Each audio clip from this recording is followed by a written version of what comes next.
Every stylish guy knows what takes an outfit from good to great is the attention to detail. And nothing completes a look like the right belt. You know what ruins a great outfit fast? A worn out belt that doesn't fit right. Most guys are still rocking belts with stretched out holes that either pinch your waist or sag and throw off the whole look.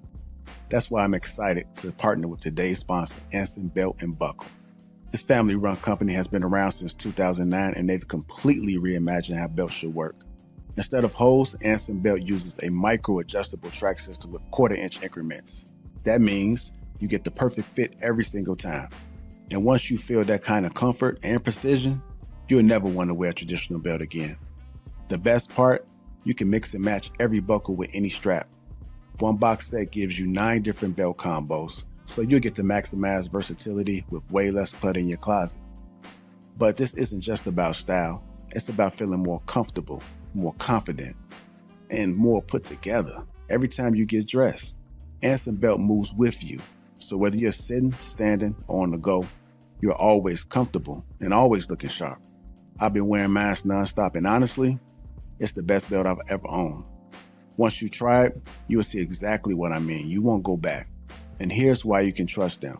They're still proudly family-owned. They've earned over 40,000 5-star reviews, and every belt is backed by a lifetime guarantee on functionality.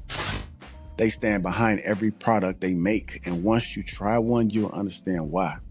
And because Anson Belt and Buckle is sponsoring today's video, when you click the link in the description or scan this QR code to build a box set, you'll get 2 bonus pieces, a buckle and a strap completely free.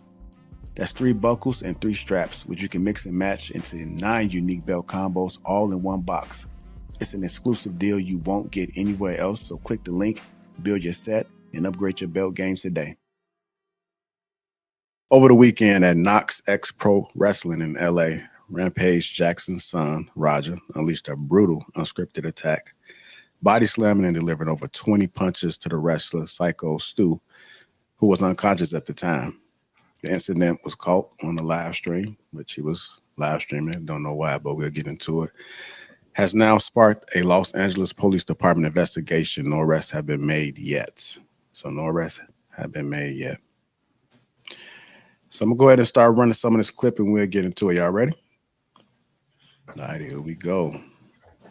This is Roger Jackson, son of legendary fighter Quentin Rampage Jackson, and if you haven't seen the video yet, he got into some pretty bad shit last night. So to give some backstory to this whole thing, Roger was invited by his friend AJ Mana, someone who's wrestling on the card that night for Knox Wrestling. Roger even states later that he does not care about wrestling, that he's only here to support his friend AJ.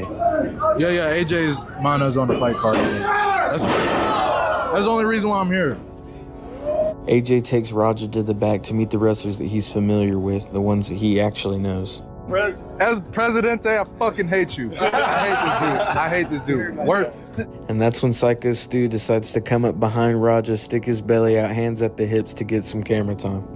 Roger, unfazed, not caring, just decides to keep talking to the dudes until Psycho Stu decides to take matters into his own hands. Where's the real McKill at? Where's he at?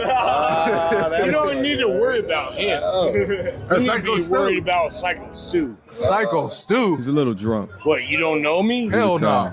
Yeah. Look, takes a bottle. Hey, I think that's or can. It's empty. I don't know about y'all, but when I first saw that, I thought that was a real can. But about 2 minutes later, I just had to discover that it was a prop. So it's not a real can. I mean, so when This is they where say things start prop, to go south. does it not touch him? Yeah, I mean, it did. It looked like he put his hand, he hit his hand. That's what it looked like. Let me try and zoom in. His reaction don't look like somebody just hit him with a can.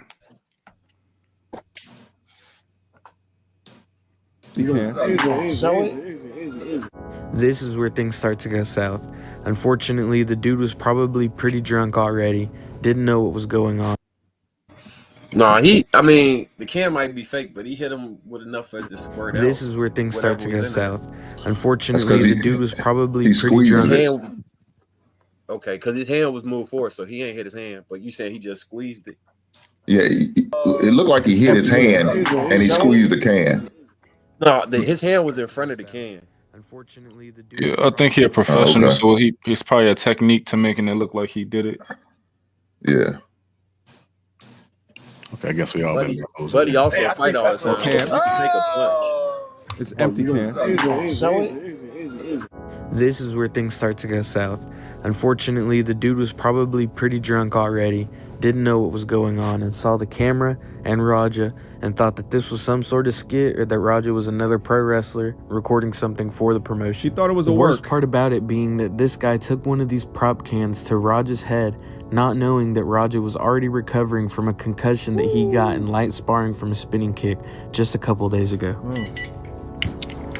No, I didn't go with my pops. How does my head feel? I'm still f***ed up. I'm not even gonna lie. That's part of the reason why I didn't stream earlier. I was supposed to stream going to fucking paintballing with AJ, but my head was f***ed up. I was throwing up and shit.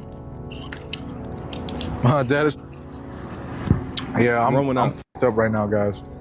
And he's still streaming. That's all good. Yeah, I know I need a fucking rest, but yeah. So I'm gonna take a break from it for a while, but you know my coach, my lifting coach and shit. One of my teammates, Andre, who was on the stream the last time, is having a pro wrestling show, and I told him I will come and support, and then I wanted to bring you guys with me. You know what I'm saying? Get an MRI. I'm gonna go definitely get checked out on Monday though. Yeah. Yeah, I was throwing up and shit. It's a little bit too late for that. My head man. still feels like funny. I'm not even gonna cap. Shout out to your son, Rampage Jr. He won't take no advice from me. I guess he want to do it his own way, so I put his ass out. Said, all right, you won't take no advice from me? Fighting and anything, get your ass So that's his dad right there. out. Go do it yourself. Because when I started MMA, I left my hometown. I left my job. I left my car. I left my family. I was broke as hell. I moved to California with nothing. It took me 6 months to even find a job, and I was hungry. But he's driving Mercedes, got everything paid for him. You know what I'm saying? He don't got to buy his own food or nothing. Just wasn't hungry. He was just too entitled. So I said, you know, you won't even get your weight down. He begged to go pro. His first pro fight, he shit the bed. Wouldn't even get his weight down. He had to end up having to lose 30 pounds 20 days out. He a vegan. He just don't want to listen. So he's on his own. I wish him the best. Much success. Did y'all peep how he got smacked right there? Yeah. Too entitled. So I said, you know, you won't even get your weight down. He begged to go pro. His first pro fight, he shit the bed. Wouldn't even get his weight down. He had to end up having to lose 30 pounds 20 days out. He a vegan. He just don't want to listen. So he's on his own. I wish him the best. Much success to him. But anybody that wants my help, needs my help, but won't listen to me, I can't be no part of it. I'm gonna stop it right there. Get you guys thoughts thus far, man. What are you thinking about this? Like he had some previous head trauma already, from what it looks like. I'm not too familiar with like concussions. Maybe somebody can enlighten me a little bit more. I know it's a serious deal and it can affect you, but do you guys personally know anybody that has had concussions and it affected how they looked at situations or how they responded, reacted in life? Yeah, traumatic brain injuries and concussions are personality altering injuries. The one that he caught though, that's why you shouldn't spar. Like you can't have cameras on when you got a name in sparring, because people just be trying to show out. Like who the fuck is throwing spinning kicks during sparring? Like light sparring. Like if I'm sparring you, you throw a spinning kick, it's no longer like sparring. We are fighting now. Like that's the first part. And then bro said that he knew he should have been laying down because he wasn't feeling good. He went to go support his homie, so I get it, but nah, that shit is crazy. Yeah, but if you're gonna put that into your game plan, you're gonna have to practice it, even doing sparring. So I can't fault him for that. I can't fault him for that at all. You don't during light sparring, you're not putting in any type of advanced techniques. You're working on fundamentals, spinning kicks to the head, or you're not even throwing head kicks. And he threw a spinning kick and he ducked into it. Like that's not your sparring partner has to understand like that. Hey, what are we doing right now? What speed are we at? Are we at half speed? Are we at full speed, or just light? It's supposed to be light sparring. You saw how they were just tapping each other. That's not when anybody knows that you shouldn't be throwing no type of advanced techniques when you're doing light sparring. My coach wouldn't tell us that. You practice how you play. If you go half speed, you're gonna play half speed. I have some methods that talking about football or fighting. Football, basketball. I'm talking about any event. I'm talking about anything. That's the difference. You can't do that in fighting. Well, yeah, that's not how fighting works. Yeah, no, it's definitely different with when you're on the mat. But even then, to Hink's point, you still got to practice that if that's something that you're gonna put in your repertoire. I think personally, just from what Rampage is even saying, in how dude went off the rails. Who knows if he wasn't going, you know what I'm saying, full speed, or he wasn't already on 8 in that sparring match, and dude was just matching, you know what I'm saying, what he was already setting up. Rampage already made it clear that he don't listen, so he gonna do whatever the fuck he want to. So maybe the guy that he was sparring, maybe he got him a good jab, or maybe, you know, got him with a good hook or whatever. It was like, oh, okay, that's what we on, just like you said. Oh, okay, that's what we on. Here, shit, take this roundhouse. So,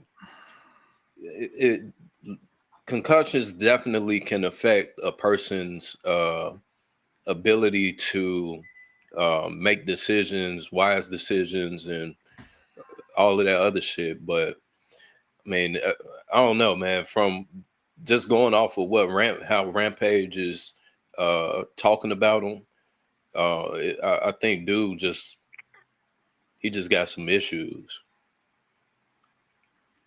So I kind of heard that a different way. I hope I'll never be Rampage. I achieved like a certain level with basketball that I would like to see my son do. And if your child living in your shadow, it's a lot of different things going on in there.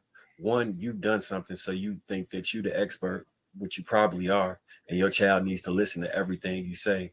Two, you're dealing with a man that's living in your shadow, trying to live up to you to become better than you, and he might not feel like what you're telling him works perfectly for him. It's the arrogance of you.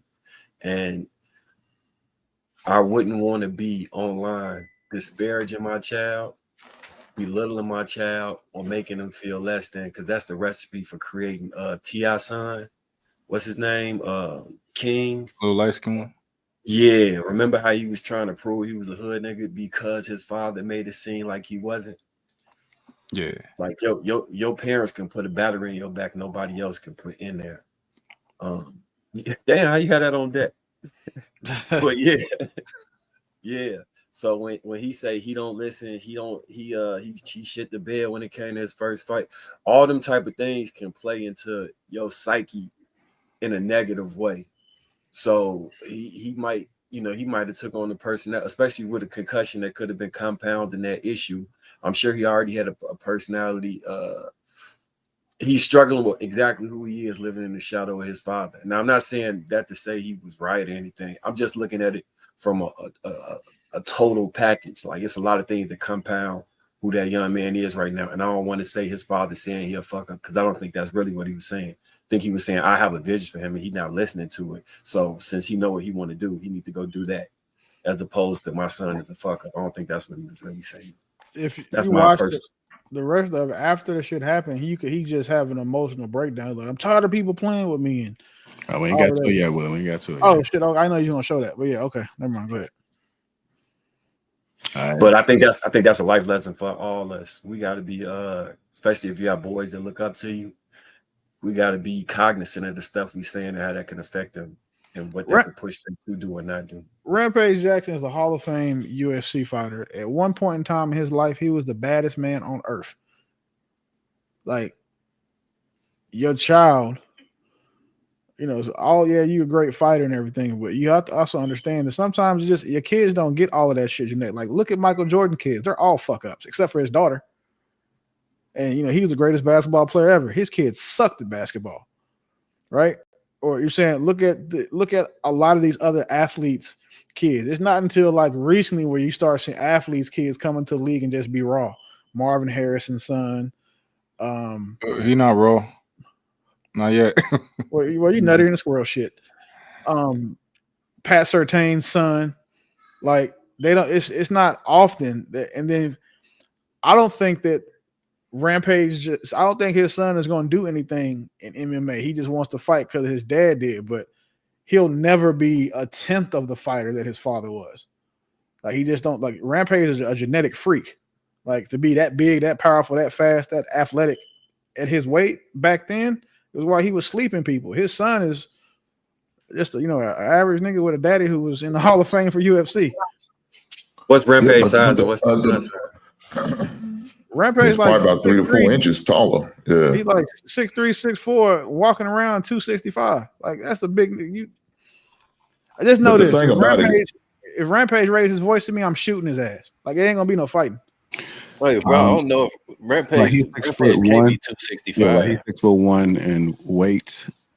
Yeah, I was about to say he's not a tall guy. 205 pounds. Yeah, I was gonna say Later in his career, 265. That's he fought huge. a heavyweight, like right now, 30 to 250. So, like later on in his career, he fought heavyweight, went at 230 to 250. Damn. Okay. Yeah. but the thing about what Marcus said, I'm glad my son played basketball because I played football. I'm glad he did the opposite of me because I would have been hard on his ass. I was hard on him even though he played basketball. I was tough on him then because I don't believe in making excuses. If you're gonna do it. We not quitting. Ain't none of that. I'm quitting in the middle season. I don't do that shit. If you're gonna go all in, go in. Whatever you do, don't go half step. Don't go half speed. We're not doing that. We going full speed, game speed. Now, like I said, y'all, it may be different. I don't know. I don't know about MMA, UFC, none of that. As far as how they practice and engage, I don't. But what I do know in my coach mentality, we don't go half speed. We don't go half. We don't do that shit. That's bullshit to me. That's bullshit to me. So now you might as well just do a fucking walkthrough. Every practice is a walkthrough. If we gonna go half speed or not, we're not doing that. So I'm glad my son did not play football because I know how hard it is. And with this Rampage thing, what he's saying, look, we talking like he's a child. The man's over 21 years old. He's a young adult. So you have to treat him like a young adult. We can't treat him like a kid. We come up, oh, we hurt his feelings. Yeah, okay, well, maybe he did. But he's hard on him because that's what a father is. He's not doing nothing probably the average father does. He's not acting or responding anyway. Look, the kid was spoiled. Rampage came from a hard life. He's trying to teach him, but he realized, hey, he's spoiled. He's not going to understand like me. He's not hungry. His ribs are not touching. He never had them issues. Rampage, like you said, I had to go 6 months without a job. I just moved to California with nothing. This dude got, like you said, he got everything. He doesn't know the struggle. He's not going to know the struggle. He's trying to be tough and hard, but he's really not that. He's not built for that. He talk tough, but he's not.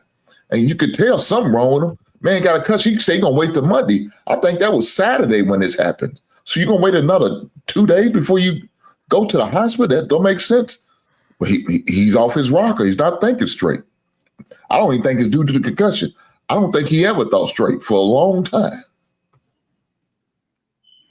Let me see if I can get like Louise Sherman, Chels, and y'all want to add anything before I can see the video. Well, I had a concussion back in 2019. I fell asleep behind the wheel of a Tahoe and ran head on into a tree.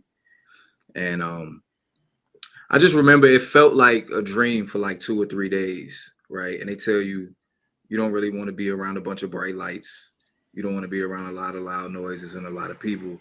And I'm not sure who said it. It might have been Hank, but just listening to the story, because I don't really know too much about it. I think he had underlying issues already. You know what I'm saying? Because I've seen what you're going to show later. And I'm like, that doesn't necessarily just come from a concussion.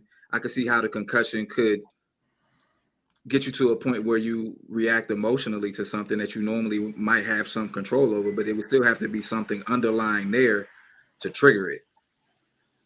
So. We had this dude when I was at Purdue. He was a football player that had got real bad concussions, right? And after either the game or practice, he then started chasing women around and tried to grape them in the middle of the like the campus. They blamed it on the concussion. He started talking crazy, talking about he was gonna rob some banks. Then he got like he just went on like a grand theft auto crime spree for 2 days, and he was in school regular prior to that. But after that, something just snapped in him. I don't like. Let me see, can I find this? All right, Luis's turn. Anything? Okay. All right, I'm gonna go ahead and run some more of this clip. Then here we go. Stu asks Roger if he's going to sell it when he has to get reminded by his fellow wrestlers that he is not one of them and is not one of the workers. He's not a fucking worker, bro. Calm down. Yeah, what the fuck was that? You're good. What the fuck was that? You don't sell it? Dude, he's not a fucking Bro, worker. he's asking if he's gonna sell it. What the fuck was that? Hold on. I don't play that. That's pro wrestler talk. I will fuck him up, bro. I know you will. We're good. I will fuck him up, bro. I don't play that shit. Sorry, bro. After telling Roger that he didn't know who he was, Stu then gets reprimanded by AJ. AJ gets pretty upset and lets him know that he's just a worker and that he needs to not be on all the time. You good. Apologize for that, man. Fix that. You hear me? Yeah. Tracy. Saludigo. Good, dude. Nah, fuck that, dude. He's upset, and rightfully so. Then the Samoan aunt tells us that Stu does this all the time and constantly mistakes stuff for being a part of the storyline. Sorry about that, Pro in 2009. I had just got out of the military, probably about 6 months earlier. I got out of the military, I joined Knox Pro, because I needed something to focus on. I needed something to help me adjust back into civilian life. A lot of veterans, it's hard for them to readjust into civilian life coming from the life of the military. I'm an American soldier that suffers from PTSD. Being in front of a crowd, it doesn't give me as much anxiety and aggression as I thought it would. He always think that we're working over here like it's part of the fucking storyline. Just hit what kind of homo thug shit? Rampage. That's how we No, bro. Go ahead, Stu. You say he's trying to smooth After things getting out. rejected twice, Stu realizes that Roger was having no parts of his apology until somebody suggests that Roger can interrupt his match and give him his receipt then. This is important. Then Roger accepts the apology. I appreciate it. I didn't know. I thought you were His apology. So he was offered to be able to get his lick back in a future match. So this is why this is very important. So this is the only reason why he calmed down was because he gets to enter the match with him at a certain point, as you guys will see later. I get it. We're working out. Well, he's gonna come out on your match. I know you keep thinking we're working. We're always working. I get it. Yeah. I get it now. Now you know what I'm saying? He says he gets we're always working. So we'll set it up. I'll have him Can you pause? Can You pause real quick? Yeah, this a personality flaw I got because I see what he just did. Like, oh yeah, it's cool. And he just getting angrier and angrier, making it seem like he cool. So as soon as he get his chance, he gonna go with his move. Like yeah, it's cool, bro. It's cool. Now that I know I can get my lick back, yeah, I ain't even tripping no more. And he gonna let that shit fester and then go with his move as soon as he can. Yeah, that shit is corny.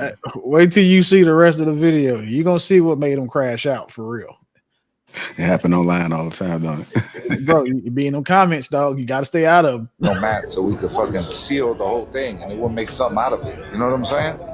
Turn it into content. Well, now you just involved fucking Rampage himself, because I mean, this is kind of deep, man. Like the psychology behind it, though. I mean, if he was really that crazy, like he was able to process that he's going to be able to get his lick back. But somebody that's crazy, like he'd probably still be crashing out, right?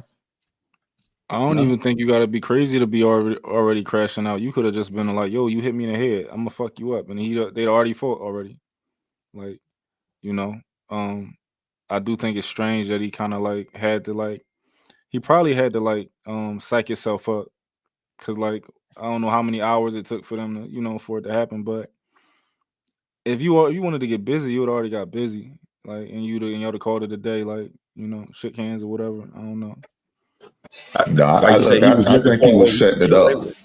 Yeah, I think he was setting it up. Look, he's a streamer, so he's setting this up for his live stream. It's going to look good for his live stream. I think this is why he's continued to put on the show. I think he's putting on the show his goddamn self with this situation right now. Like he's calm, but then when he they do their thing, and now he's got an opportunity.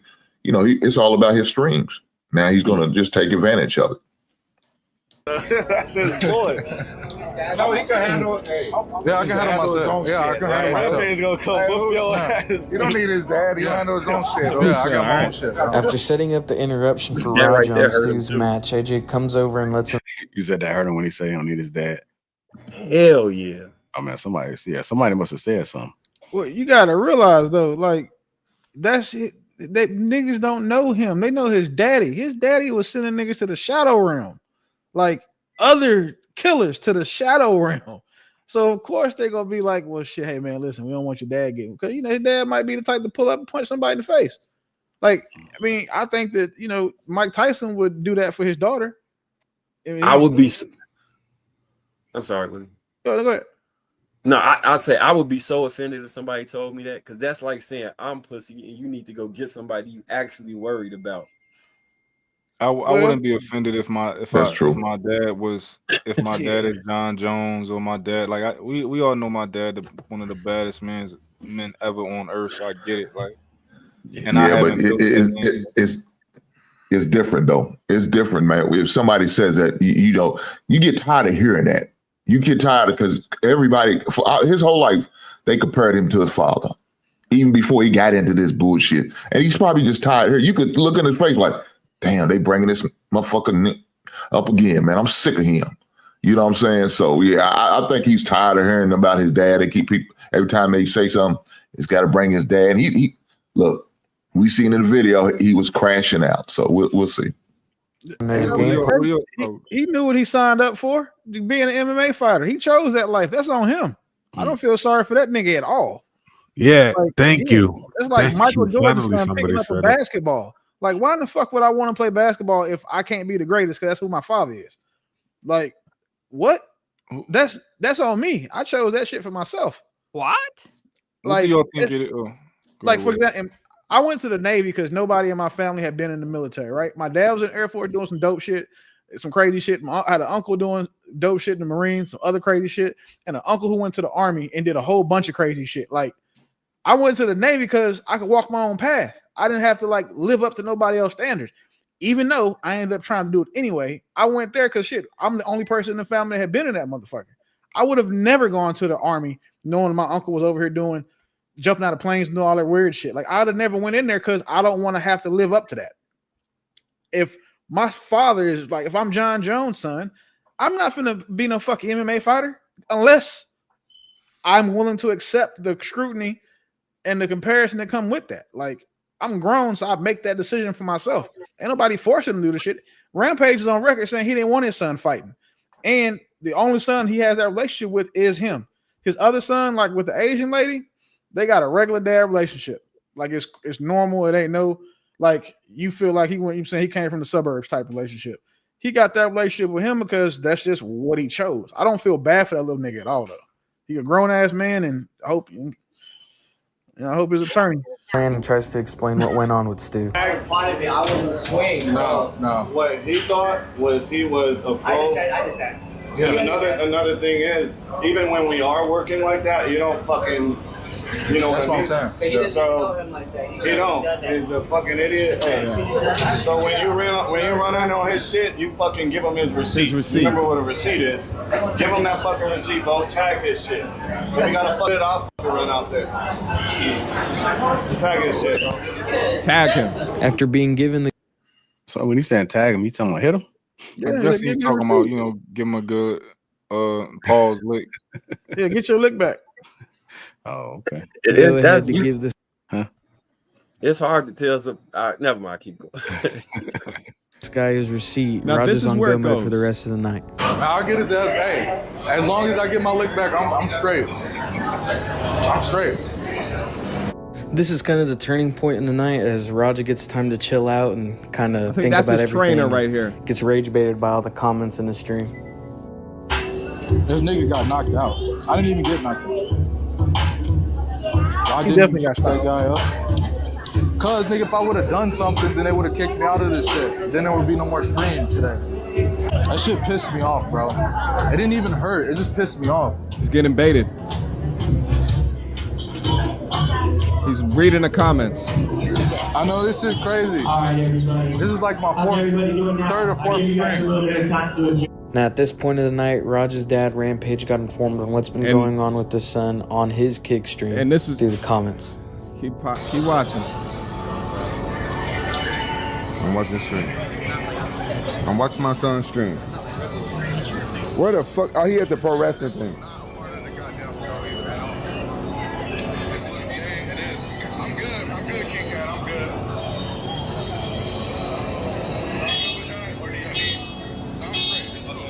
Now this is his pops, who he looks up to. Trying to get respect from, but not be in the image of. Trying to forge and create his own path. Let me call my son. No, this is the part that saying kind of suspect when he was coming at him. I think that's what Marcus was talking about as far as how you're talking to your kid. Yeah, it's a pro wrestling event. I actually thought he was about to call him because he was picking up that he just wasn't right in the head.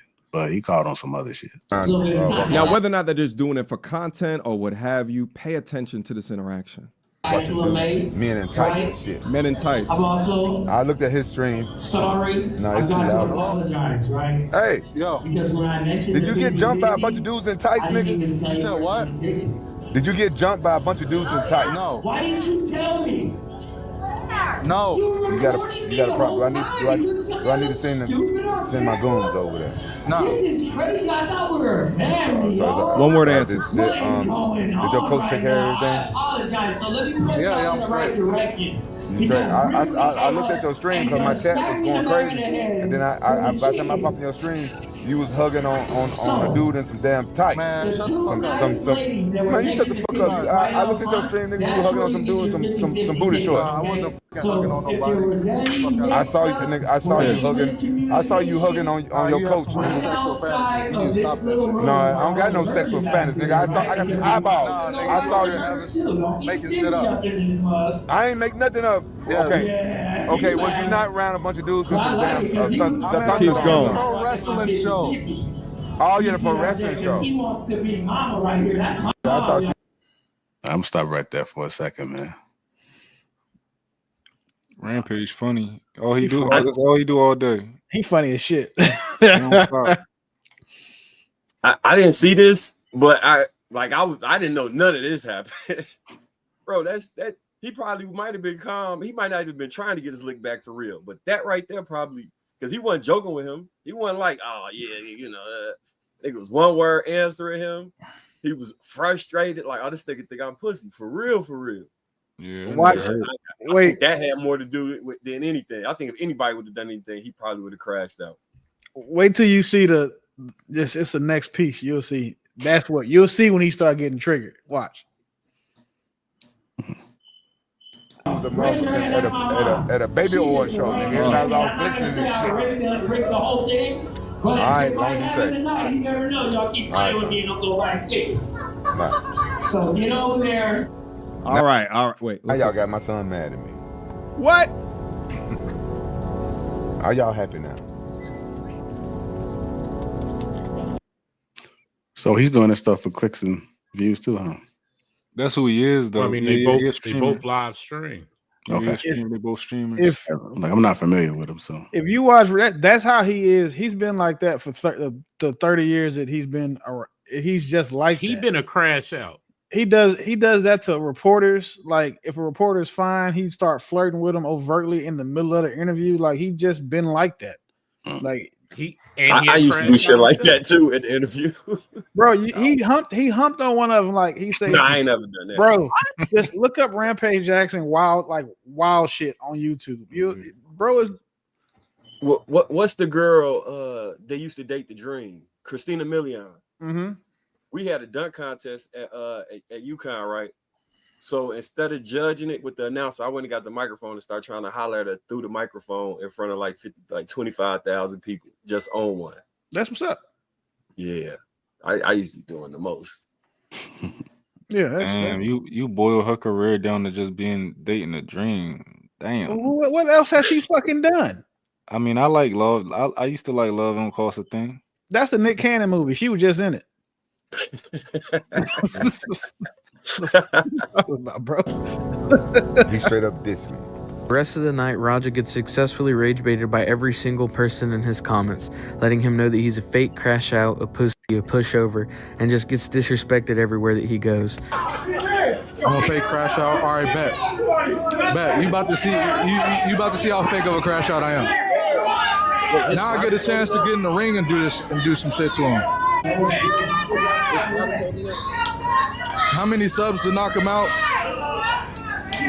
That's a good question. I don't know. How many subs to knock him out?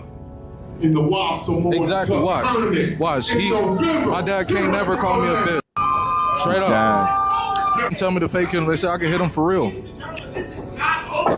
Exactly. People think this shit's sweet. People think this shit's a fucking game. Told you. That's why he crashing that out. It get worse, bro. Just keep watching. Straight up, bro. I'm just really, like I said, guys, I'm really fucking humble at the end of the day. This nigga ain't no fighter, but I'm gonna really have to show him, like, nigga, you can't just hit a fucking can on my goddamn face. W, if you want to see me, you want to see if I can pick him up. W. It was not a fake can, bro. It was not a fake can. I'm telling you that shit right now. It didn't hurt, but it wasn't a fake can. That was a real ass can. Bet. After getting cooked by the comments, Raja gets impatient and stands up and asks one of the workers when the guy's coming out so he can interrupt and slam the dude. I don't know when I'm getting in the ring. I can ask. I'm gonna go ask. Let's go ask. Y'all gonna let me know when I'm getting in the ring? Okay. Right during the next match, I'm gonna sit right behind you. I'm gonna give you a tap to let you know. All right, bet. That was the only thing Raja needed to know. Now he knew that he was gonna fuck that dude up once he got that signal, and then that signal finally came.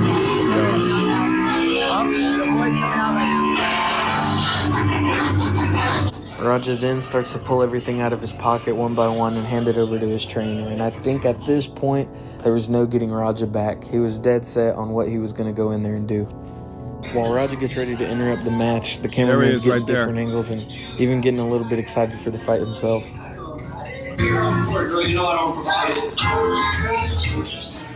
Oh, let's do this. I can't really read what they're saying. Look at him right here, shaking. but I know that the guy behind him is the one that gave him the signal to go ahead and interrupt the match. He's got evil in his eyes.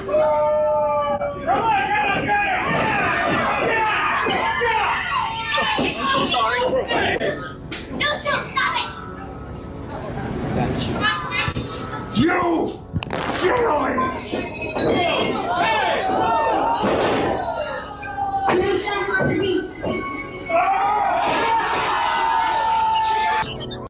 Of course, that's what you can't show none of this, but that's what happened. Tossed him to the ground and began repeating them, punching him over and over again, over 20 times. And he was laid out. Yeah, put that in the chat. Also, that's down from the rest. Sorry for the squeal. That's the content. That's not me. Raja makes it outside of the venue, and as you can see kind of behind him, I want you to pay attention to this dude in the blue. He follows him, he makes some threats to him. He's basically trying to get him to come back. I think what he was trying to do is distract him long enough for the police to come, because I know that they had called the police immediately after that he attacked him. So I'm guessing he was going to try and fight him or stall him long enough to keep him there, or I don't know. The point of it is he was trying to rage bait Raja into fighting somebody else. Tired of motherfuckers playing with me, bro. Real shit. One of them some fucking bit me. I'm tired of everybody fucking playing with me and shit. Think I'm always playing and shit. Call me bitch and shit. Not no fucking bitch, bro. At the end of the day, I'ma stand up for my fucking self because I'm tired of everybody fucking playing with me, bro. Real shit. Come on here unless you want that viral moment, you feel me? Come on, man. We're leaving, man. We're walking away, bro. Let's not take it serious. Let's go. Come on, Roger. Let's go. Let's go, Roger. Let's go. Roger, let's go. He said, come on here and get a viral moment. Roger, I'm telling you, let's go. You listen to me. Listen to me, Roger. You need to listen to me right now, Roger. Let's go. I don't give a fuck. You guys trying to jump me and shit? Let's go. You ain't gonna do shit to me, bro. Let's go, you can't do shit to me. You can't fuck with me, bro. Let's go. You can't fuck with me. Come on, let's go. Let's go. Let's go. Yeah, you topple.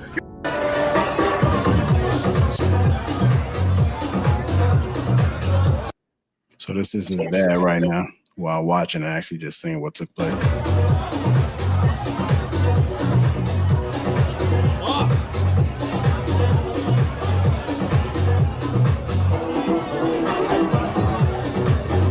His father hang out with Sligo.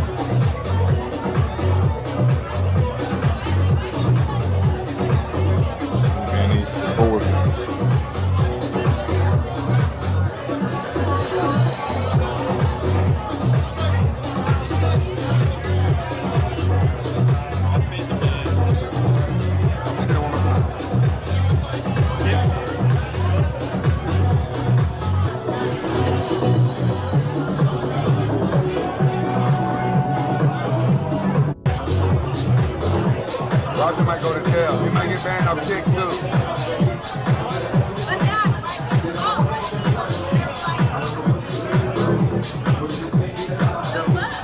That was bad. It was real bad. I hope it was staged. I hope it's staged because sometimes people do hardcore. Some people do hardcore pro wrestling. I'm sitting there wondering if you're thinking about that conversation you had with him right before. No, I think that's the chat. I think the chat was the one put Yeah, because the chat gonna be so I would think that he used to his daddy doing it, like his dad been doing it like that since he came out his balls. But the shit they were saying in the chat though, you go read them comments. Oh man, that shit was wild. Like you go read them comments, it'll make you appreciate the weird people in yours. Like the chat that them niggas was, and it's crazy is they pay to follow him, and it's almost like they just pay just to talk shit because they always like, damn, your daddy didn't get knocked out in his first fight. You sure you Rampage, son? Rampage need a DNA test. Like they calling them pussy and all this other shit in the chat. Well, you see what happens. Chat. What's that?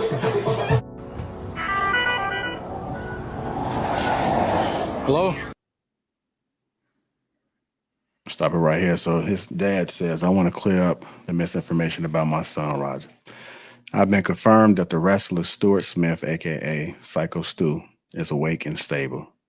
Roger was unexpectedly hit in the side of the head by him moments before Smith's match. So it wasn't moments, it was actually hours before. Roger was told that he could get his payback in the ring. I thought it was a part of the show. It was bad judgment and a work that went wrong. Roger is an MMA fighter, not a pro wrestler, and had no business involved in an event like this. I don't condone my son's actions at all. He suffered a concussion. And this is where they explain the situation to kind of lessen the blow. Concussion from sparring only days ago and had no business doing anything remotely close to physical contact. As a father, I'm deeply concerned with his health and his well-being of Mr. Smith. That being said, I'm very upset that any of this happened, but my main focus now is that Mr. Smith will make a speedy recovery. I apologize on his behalf and to kick for the situation. I think if we are really going to blame the concussion for what he did, he would have crashed out as soon as dude hit him with the can. I mean, I think any reasonable person, especially if you got a concussion and you can't control your thoughts or whatever the fuck, as soon as dude would have hit him with the can, he would have crashed out right then and there, much rather than waiting hours later, hyping himself up, and then getting in the ring, and doing what he did. So, yeah, I think this is one of those cases where some people are attempting to take accountability for what this grown-ass man did. I agree. I'm not gonna say I agree with you, but I don't think it's the concussion. However, the point that you just made, I don't agree with. I think that if a concussion just alters the way that you think, it's very possible that after he starts thinking deeply about what's going on, he just wasn't thinking right. Even after pondering about for so long and then listening to what everybody's saying on top of that, his judgment, could have been affected. Not to say that that's what I think it is. Just, I think it's reasonable. At that point, it's just peer pressure, though. At that point, he just got peer pressured into crashing out. Yeah, but I mean, your judgment can still get compromised by him even conforming to peer pressure. Could be his judgment compromised and his thought process compromised, possibly. Not to say that that's what I think it is, but that's just so if somebody does think that he's his thought process has been affected by the concussion, I don't think that him not crashing out immediately would void that. How old is he? Early 20s. Yeah, he's younger than 25, right? Yeah, he's not that old. I don't know. He's a grown man, but he's not that old. Though. I don't think he's in his late 20s. Yeah. So I think for me, I think it's just a series of a perfect storm, right? There was the mental pressure, the public humiliation and embarrassment that happened, with the whole can situation. Him getting hit in the head and sparring, right? And him not taking that serious to kind of just chill out and sit down and get evaluated, right? And then you add all the online hazing and online commentary, right? And then not to mention he has a very poor relationship with his father. Like I think that's something that we need to identify.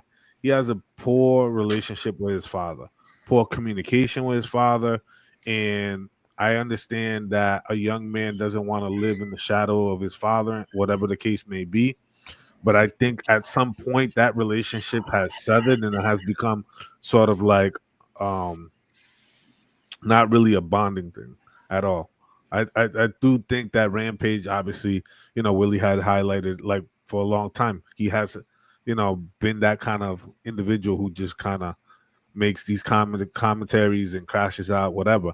I think his son growing up on the internet, like a lot of these kids do, don't really have the emotional wherewithal or balance to kind of really, handle that. And I think that if he was gonna crash out, he should have crashed out at that moment. He just did it like a psycho. Like that's just the reality of it.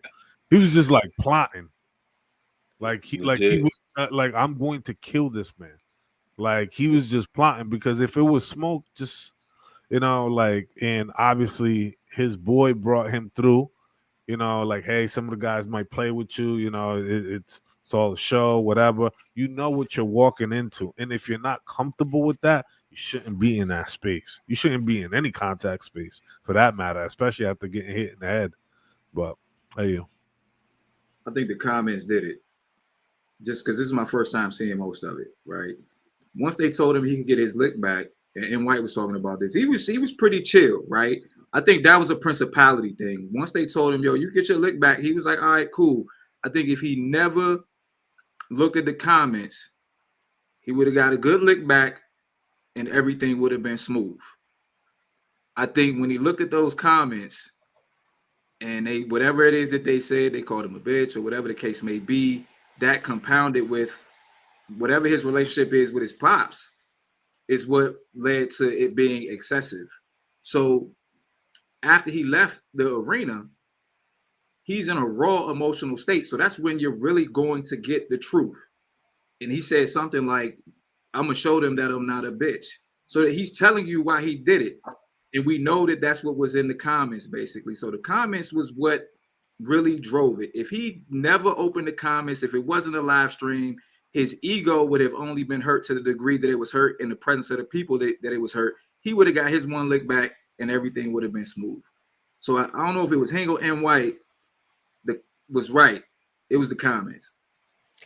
I don't know if JR, I don't know if you played this clip already, but I did see a clip of Rampage saying that for his other two kids, he has like a college, funding for them, and for that son, he has bond money for him.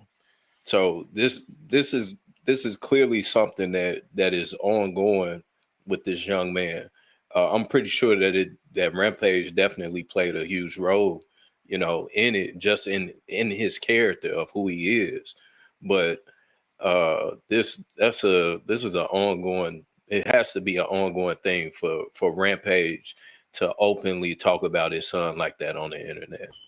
To add context Yeah, to the conversation that he had about having his bond money for this son and education money for his other sons, it was a cultural conversation talking about his baby mamas, how he has kids with Japanese women, and those children are safe, solid L7 kids. So, and then that he has this one who wants to be tough, who wants to be him. So he was just making a joke about it. It wasn't.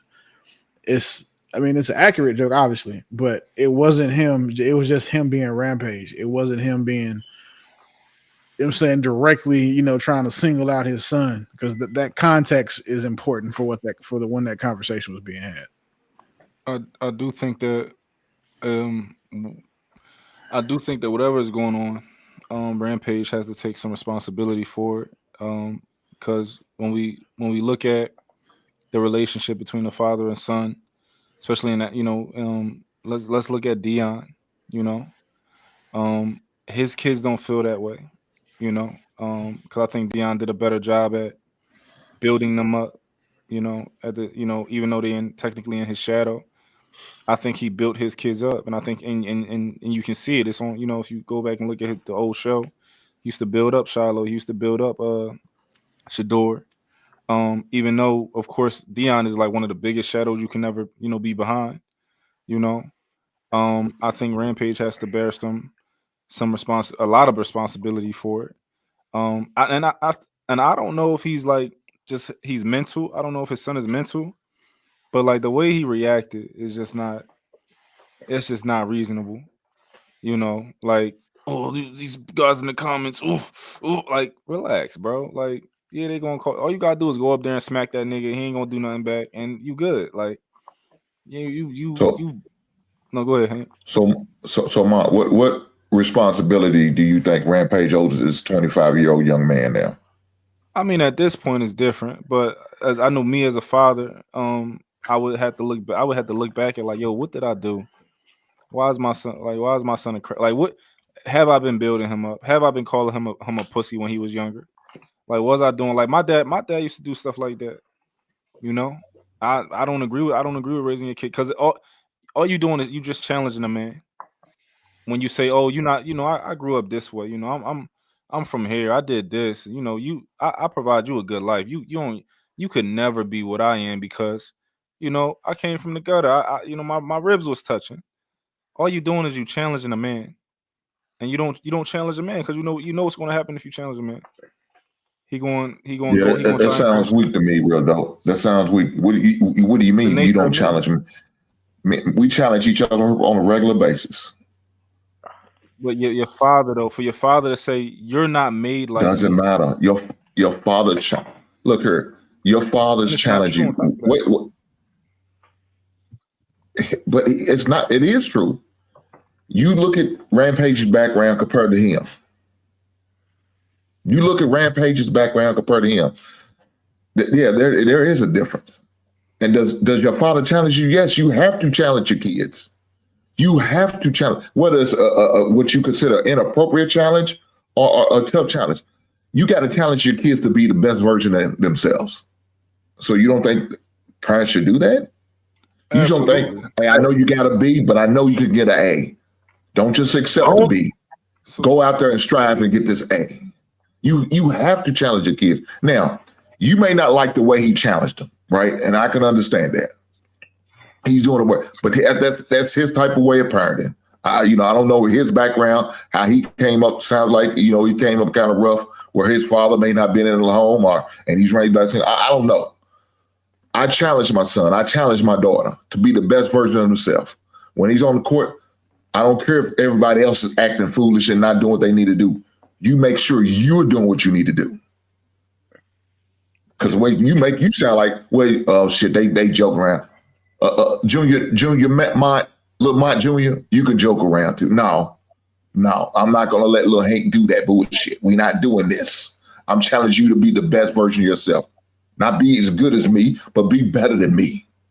I think Willie said it earlier. You want your kids to be better. I might have been Marcus. You want your kids to be better than you. And so how are you gonna have to do it? You're gonna have to challenge them. I agree. So it's a different type of challenge from saying like, yo, I'm going to challenge you because I know what you can be, versus saying that, yo, I don't even want you to fight because the way that I grew up and the way that you grew up, you not hard enough. You can never be what I like. This is what Mike Tyson said to his son. People like this is what people with a certain mentality think. And I used to think this way too. I used to think that hood niggas was always gonna be the best basketball players in the world. I used to think, can no nigga in the suburbs beat no nigga from the hood and ball? That's what I used to think, shit like that.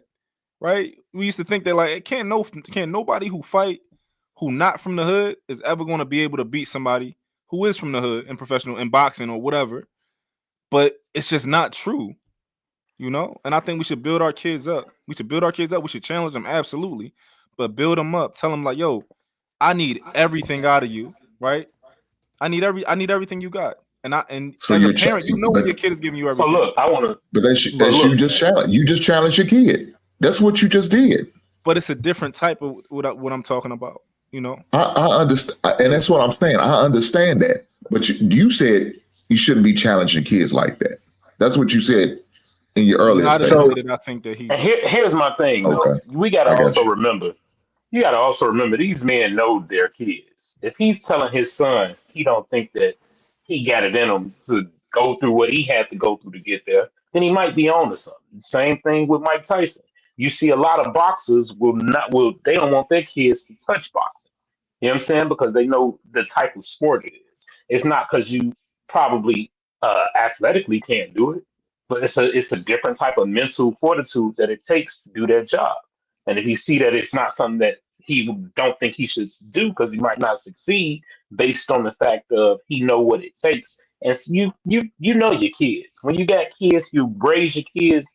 You know your kids. You know what they are capable of. You know what I'm saying? You know what makes them tick, and you know if they've had it too good to be able to go through some of that turmoil to get to where, let's say, Rampage and some of them went. You know what I'm saying? It's like if he said he didn't want him to fight, it's a reason for that. I mean, but then also at the end of the day, somebody will say, okay, Roger don't have that. What they will say, like, dog in them. You know what I mean? Mm-hmm. Some people just don't have that aggression, but that aggression is built up through trauma, through pain, through trial, through tribulation. And unfortunately, the majority of black men that have that are from the hood. You know, you're not gonna be from the suburb. You're gonna live a totally different life. And so, you know, I'm not trying to call you real dope daddy. So what can I say? Just call me dope. Dope. All right. So what dope is saying, right? So he's just like, I mean, I understand where you coming from, but me growing up in LA in the inner city, like say I went to Crenshaw High School in the hood, right? And then we'll play a school in the suburbs and be like, damn, this school is good. But then we end up realizing that school recruited kids from the hood to play football there. You know what I'm saying? It's like, damn, y'all manipulated us. They will purposely go in the hood and recruit the kids because they knew those kids in the hood had that dog in them. You know what I'm saying? Like that is a technique that all recruiters all around the country do. They know where to get the stars. I don't think they're recruiting them because they got the dog in them. I think they're recruiting them because they're amazing athletes. Bro, you can't be an amazing athlete without having that dog in you, bro. Yeah, you have to have that. I don't look at Travis Hunter. I'm sorry. Let's go ahead and disprove that now. I mean, but the boy got dog in him. What you mean? He had dog in him. He's an athlete. Football. Having a dog in you is a mentality. That mentality typically translates through all areas of your life. And okay, so I think he can compartmentalize. So he's able to because like say we could say Kobe Bryant, right? Kobe is totally different walking probably at the mall or whatever, but as soon as he get on that court, he shifts. He's a totally different person. Yeah, I don't know where Kobe. I think Kobe's not from the hood at all. Kobe's father was an NBA athlete. He lived in Italy a large chunk of his life. When he lived in Philly, he was from Lower Marion. Yeah, but that's Lower Marion High that's School. not. That's Kobe got some of them. Kobe, it's just in him. And I'm not even talking about basketball. Even if Kobe was in the streets, he would be like that. And he's not from the hood. Like, but do you know why Kobe got that dog in him? It's because of his mindset personally. It's just in you. It's you born with it. Nah, bro. When he was in Italy, he didn't know the language. He didn't have nothing. So all he had was basketball. And so he, that was his love. Like he didn't know the language, so he just fell in love with balling. And he was teased, picked on, all of that shit. And you don't think it's that much different just growing up in a white school if you black? I don't know. I never went to I didn't have that experience, so I can't You're gonna comment be an on it. outsider. You're gonna be an Yeah, outsider. I mean, I could imagine if he's going to a school and he's a minority, he would have some especially if he don't know the language and he's and he's in a different country. I could see that messing up his psyche. But we can name a few people for sure. But at the end of the day, we know what it really is. Let's remember that Kobe Bryant got 2-pieced in the game, so it really ain't too much dog in him on that front. So I want to address the point where Hank and Real Dope was talking about the way you motivate your child. It's things that if somebody told my child stories about me, I would extremely downplay because I don't want them to go that route or do anything to prove to me that they similar to me. I wouldn't call my son say he got jumped by some men in tights and he over here rolling around in baby oil. It's a battery. If I ever heard one to put somebody back, that's the equivalent of you getting beat up and come home and tell your parents I got beat up and they say get your ass back out there and don't come back in the house until you win. I don't know if y'all people ever told y'all anything like that, but that is the grown man version of like you over here wrestling with dudes naked. You like, bro, you done called the man sassy. You like the first thing he say is I ain't no bitch, I ain't no bitch, I ain't no bitch. He flashing out, and yeah, I never watched Rampage, so I'm not real familiar. Y'all can correct me if I'm wrong, but him hanging out with Sneeko as an adult say something to me about the type of man They both kick streamers. They have to do that. They colleagues. Oh, they gotta be okay. That's a link up. That's why with Kai and the rest of them niggas is like that's why we stay independent because we don't want to do that fake friend shit. And one thing I will say, people don't realize Rampage was always a crash out, right? Like that's what he would do. He like even on the Ultimate Fighter, like his videos, you can watch this nigga punch his way through a door, punch and kick his way through a door when he crashed out. He was known for that. You know what I'm saying? Like he was known for that. Where he, for lack of a better term, Raja went on a rampage. You feel me? See it is what it is. Like that's what he comes from, and he's gonna have to pay the consequences for it. Was it right? Was it right? No, I don't think so. But at the same time, he's impressionable. He's looking at all these comments, and then he got another dude in his ear saying, "Yeah, go up there and get your lick back." You know what I'm saying? So he got all these outside influences. I'm gonna keep it real. He don't seem like the most intelligent brother. You know what I'm saying? And he's coming off of a concussion. He crashed out. It's something he's probably seen his father do time and time again. It's something that's probably not only that he's seen done, but it's kind of in him. So I mean, he's gonna have to deal with the consequences. I mean, I will have to have a rebuttal for that because at the end of the day, somebody hit me with a can up the head, and I'm crashing out right then and there, bro. I'm not waiting right then and there. You know what I'm saying? Period. So it's like he sit there and was like, oh, I was like, what the fuck is this? Like, is this stage? Because as soon as somebody hits you in the head with a can, it's on site. Like your reflexes should be, if you're a fighter, your reflexes should, at least make you punch him in the face, do something. You know it's what I'm not saying? crashing out to respond and getting hit though. I don't. You said crashing out to respond to getting hit. No, he was saying it's not crashing out if I somebody. said you're not crashing out if you hit somebody that hits you with the can. That's not crashing out. Like you said that if I got hit in the head, I'm crashing out too. No, you're not. You're responding to being assaulted. You're not crashing out. You're fighting. That's not a crash out. Like crash out's what he did in that ring.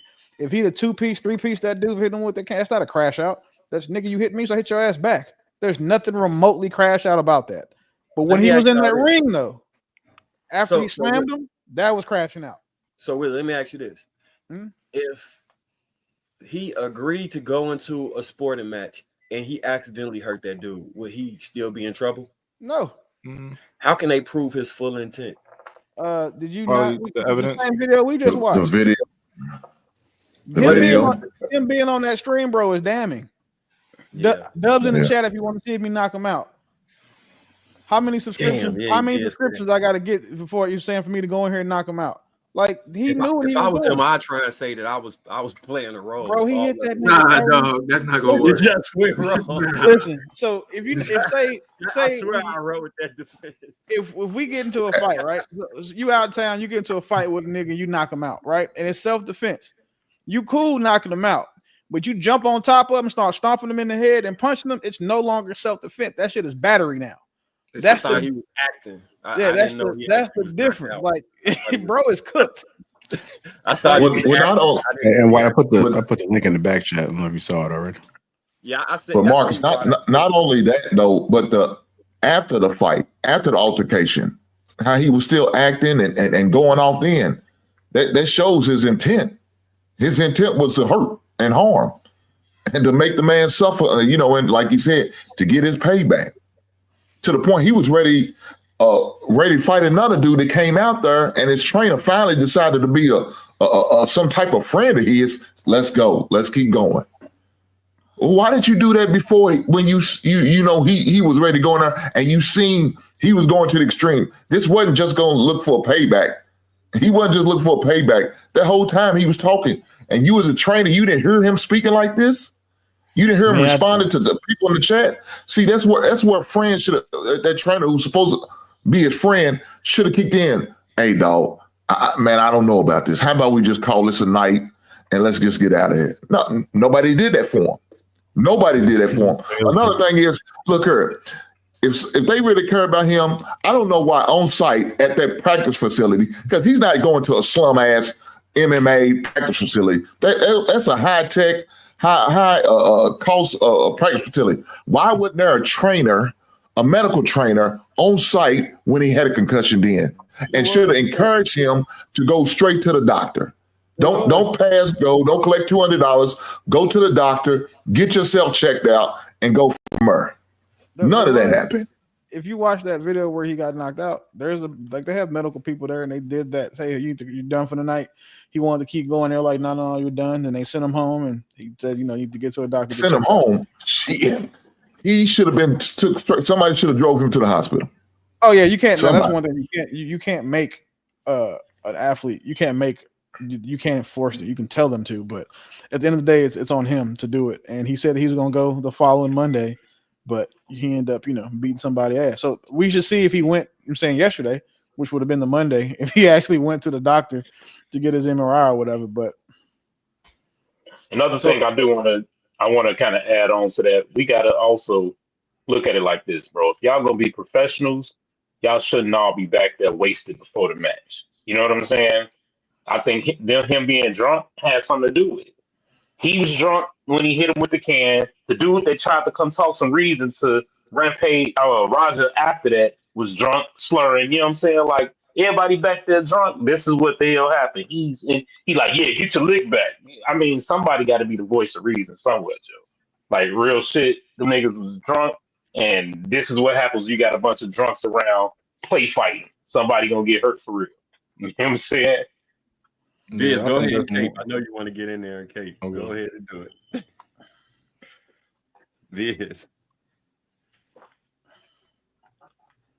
Oh, you ain't gonna do it. Yes, Viz, you caping tonight. Usually it's my man Mott caping. I guess Viz, you caping tonight? No, he ain't about to cape for Roger. He about to cape for the white dude. Oh damn! He said, "I'm finna cape for the white boy." Yeah, it ain't even not even considering race into this. Like we ain't even considering race. This is an amateur wrestling league federation where they are literally putting their bodies on the line. In most cases, them boys are doped up. They drunk when they going out there, so that they not feeling none of that stuff. So he shouldn't have hit him over the head with the can, but that still doesn't validate him getting into the ring and crashing out like that. Like there's no validation of that. I think him being drunk with me, I don't know. I think at least for me, him being drunk would have made it easier for me to forgive him or to be like, go ahead. He apologized. So like, come on, man. Like this. And This then sound and then I crazy, bro. said the other drunk dude came start egging him on. Talking about make sure you get your lick back. You know what I'm saying? Make sure you get your receipts. You know, he's telling them that shit in the chat that he's so worried about. Telling them, I'm saying it's just a bunch of idiots, and you get an idiotic situation. You got drunk people. Allowing drunk people to put a battery in your back is crazy. Allowing anybody to put a battery in your back is crazy. Yeah. I mean, but especially people under the influence is crazy. How's that crazy if you're under the influence? I don't think Roger was lit too. No, I don't think so. He looked like he was. We can speculate, but nothing in the stream or the video showed him drinking. And man, he wasn't there the whole time. He probably just did cocaine in the bathroom. You don't know. That man was under influence. That man was under the influence of that goddamn kick to the goddamn head. That's what he's under the influence of, that goddamn concussion. I wouldn't speculate about none of y'all like that and say, well, he could have been over there, so you saying playing with his note. No, that's not what we saw. So we can't go. All we should do is talk. I mean, about you wasn't there to see everything. That's what I'm saying. So you kind of got to have an open mind with it. You can't say no. You can't say yeah. Watch the stream, and as you see what was in the stream, nothing in the stream showed him drinking. So to say that he may have been drinking, it's not fair to anybody. And he seemed pretty coherent when he was talking, when he was reading the chat and he was talking and he was, communicating and he was talking to the guy about going on stage. Like those other guys were slurring. Like all of them were slurring in their language. Yeah. So, but I don't know. I think, do we not have to admit that he still was under the effects of the concussion? Even when he was reading the chat. Yeah, so look, if you'll feel like you drunk if you're under concussion. If you ever been concussed before, you'll feel like you drunk. You can't stand up. You're nauseous. He already admitted he threw up a couple times. So look, man, this man was drunk. Maybe not under the influence of alcohol, but his head felt like that. With that kick, man, that hurt that boy, and it didn't help that he's reading this bullshit to the comments. Look, he's a weak-minded man. Let's admit that. He's a weak-minded man who can't handle shit. He couldn't handle the pressures of his daddy because who his daddy is. He can't handle the pressures of the comments. We've seen how he responded to that. He just can't help it. And then the way he raged out after the fight, after he got his lick, after he was still upset, he was ready to fight another person. You know what I'm saying? He just can't handle the shit. He's not built for this shit. So when his daddy said that shit, he's right. He's not built for this. Like, nigga, you can't just hit a fucking can on my goddamn face. I'm really going to hit him. I'm telling you. I'm dead serious. This shit's not going to be scripted. I'm telling you. I know all wrestling is script. I'm talking about what I'm going to do to the guy.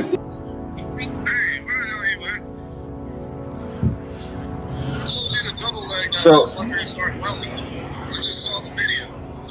JR, it should piss me off though, Andre. I understand that, but now they can't wake the nigga up. He's fucking in the ring, fucking flatlined, bro. My bad. I understand y'all had heat. You didn't have to fucking take it there. I'll call you back later. So he still knows that he's being recorded and it's on his YouTube channel right now. So again, he doesn't want to, at least at this junction, seek accountability. So my argument about him waiting to get his lick back and patiently plotting, I would have sat there quietly and waited. Like him saying that he gonna do XYZ on the recording. Yeah, you is cooked, bro. Mark, he even said, he said it's not scripted. He said, yeah. When you said that word, you done. You put the nail in the coffin. You done. Yeah. This is no different. This is gonna look real good. This is gonna be so play. I would have been there saying all the opposite shit, building my alibi. This ain't no different. This is no different than like these drill rappers snitching on themselves in their raps. Like, yeah, they done for that shit too. And he made it hot for the whole wrestling commission, whoever was right there. Like, he made it hot for them. Like, y'all just let a random guy get up on stage and now he done fucked up one of your, your people. One of the things that like a prosecutor is gonna want to prove with him is malicious intent, and that's easily determined. And that's going to be an easy a very low burden of proof for him to do that. So yeah, I'm bro. super biased. Like I'm beyond biased when it comes to just damn near anything that involves black men, black women. And now I even might be like, yeah, this nigga, he might. You saying if you was on the jury, I would try, but he ain't giving me much. You gonna hang that joint? Hey, they gonna be side. Guilty. You gonna be you'll be the nigga reason why they end up 3 weeks trying to deliberate. You can one holdout. Yeah, he gonna be that one juror that's gonna try to hold on to the end. They gonna bring in the alternate on him. Did you not see what the other 11 of us saw? He said this will be unscripted.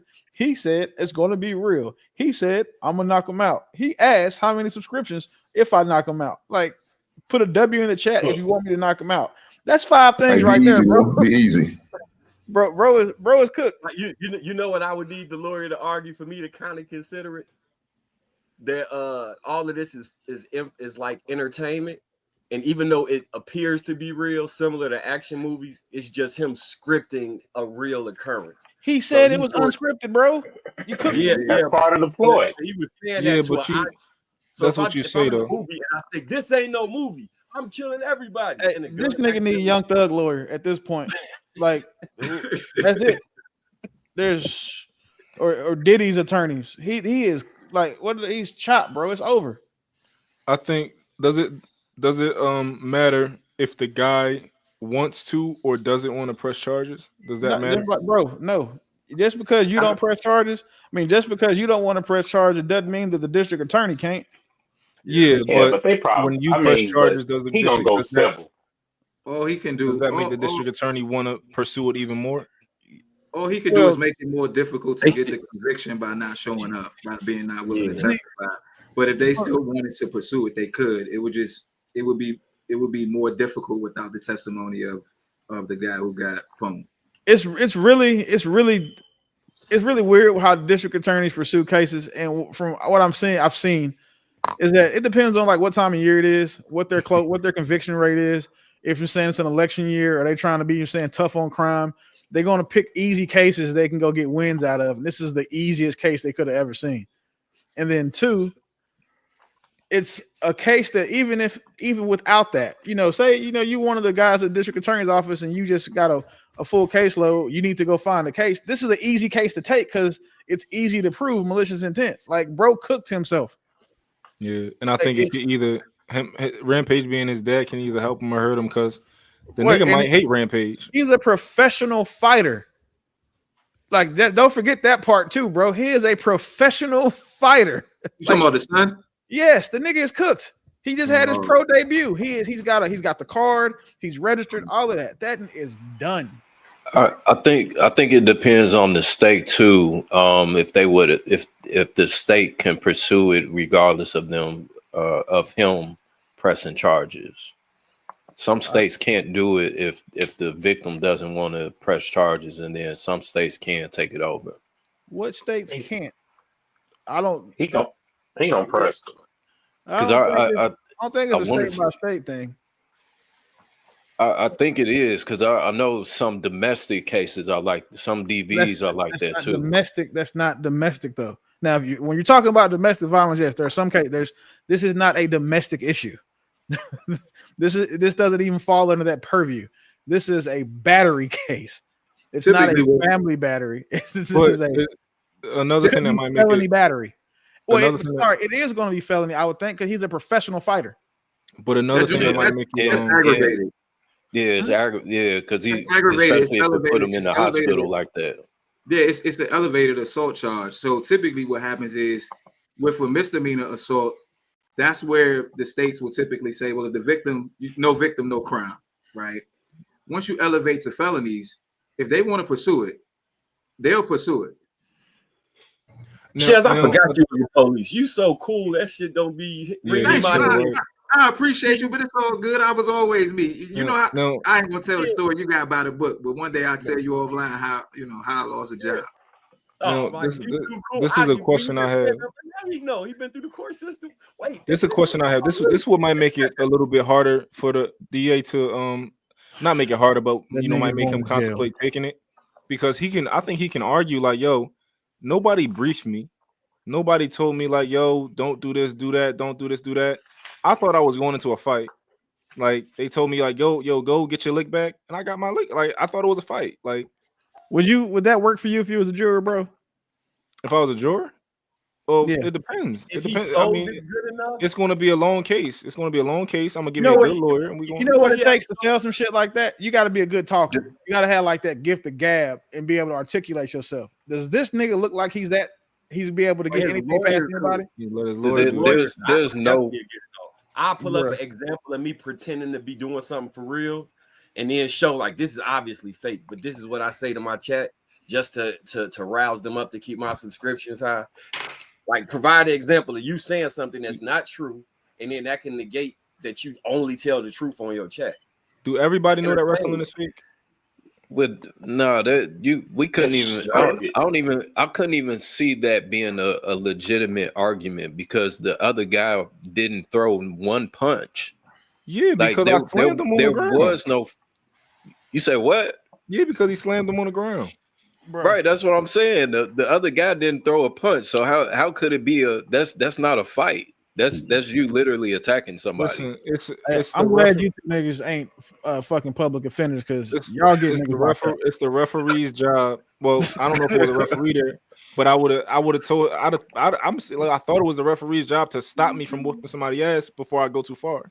So hold on. Yeah, I was trained to stop after the tap in the sport I was in position for. That's not working.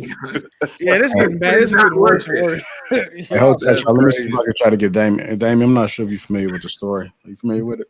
No, I missed the end part.